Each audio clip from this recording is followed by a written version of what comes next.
फिर से एक बार आपको मिलने का अवसर मिला। कल आपके विदेश मंत्री भारत में थे तो काफी विस्तार से कई विषयों पर उनकी भी चर्चाएं हुई हैं।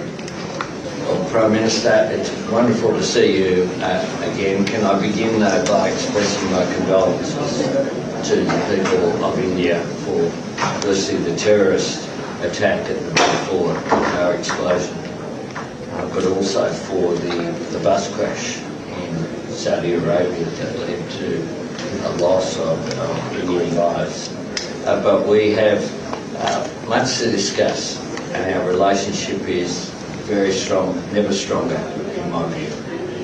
I think the economic relationship we can strengthen further, and our defence and security ties are also very important going forward. And I look forward to our discussion today. I know our foreign ministers have had a very successful meeting, and I of course saw your minister in Malaysia just a short time ago, and the relationship between us as well. I think the large Indian diaspora in Australia just means those ties are